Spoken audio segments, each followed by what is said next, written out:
Alat pelindung diri adalah salah satu alat yang harus ada di laboratorium. Digunakan untuk perlindungan badan, mata, tangan, kaki, dan pernafasan. 1. Pelindung tubuh. Untuk melindungi tubuh dari tumpahan bahan kimia sebelum mengenai kulit si pemakainya, seperti jas laboratorium. 2. Pelindung mata. Digunakan untuk melindungi mata dari kecelakaan sebagai akibat dari tumbuhan bahan kimia, seperti kacamata safety dan visor. 3. Pelindung kepala. Untuk melindungi kepala dari kecelakaan lab seperti terbentur oleh benda yang terjatuh atau terlempar. 4. Pelindung wajah. Untuk melindungi wajah dari percikan bahan kimia.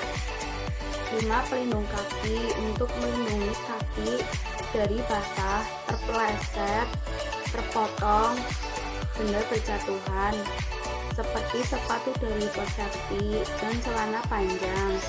6. Perlindungan tangan. Untuk melindungi tangan dari memar, temperatur ekstrim, zat kimia, seperti gloves dan mats. Perbekalan kesehatan rumah tangga. 1. Kelas 1 risiko rendah. KKRT yang penggunaannya tidak menimbulkan akibat yang berarti seperti iritasi korosif dan karsinogenik. Contoh kapas dan tisu bisa digunakan untuk membersihkan luka. 2. Kelas 2 risiko sedang, yang penggunaannya dapat menimbulkan akibat seperti korosif tapi tidak menimbulkan akibat serius seperti karsinogenik. Contoh deterjen dan alkohol. Deterjen digunakan untuk membersihkan pakaian, sedangkan alkohol bisa digunakan untuk membersihkan luka. Kelas 3 risiko tinggi, yang mengandung pestisida yang penggunaannya dapat menimbulkan akibat serius seperti karsinogenik. Contoh obat nyamuk dan pembasmi serangga yang bisa digunakan untuk pembasmi nyamuk. Penggolongan obat. 1. Obat bebas. Obat yang bebas dijual di pasaran seperti antasida dan paracetamol. 2. Obat bebas terbatas, termasuk obat yang lebih keras dibandingkan obat keras karena mempunyai tanda peringatan. P. Nomor 1. Awas obat keras. Baca aturan pakai, seperti contohnya Paramex. P. Nomor 2. Awas obat keras.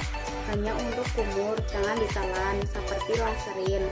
P. Nomor 3. Awas obat keras hanya untuk bagian luar badan, seperti Kalpanax.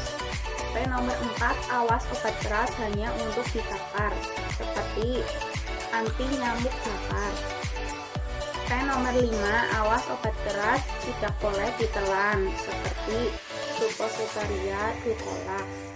P. Nomor 6. Awas obat keras, obat wasir jangan ditelan, seperti Laxares. 3. Obat keras memiliki tanda khusus pada kemasan. Pada etiket ada huruf K besar dalam lingkaran merah. Contoh loratadin, diazepam, nitazepan.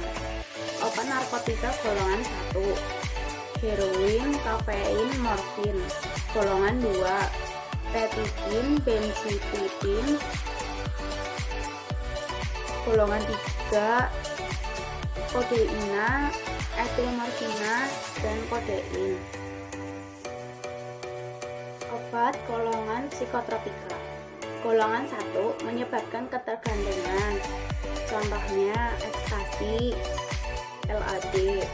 Golongan 2 psikotropika dengan daya kuat. Contoh Ritalin dan amfetamin.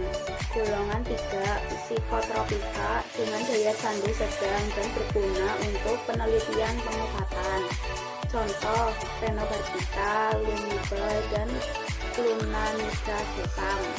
Golongan 4 psikotropika dengan daya candu ringan dan boleh digunakan untuk penggolongan medis. Contoh diazepam, nitazepan, dan dumolid.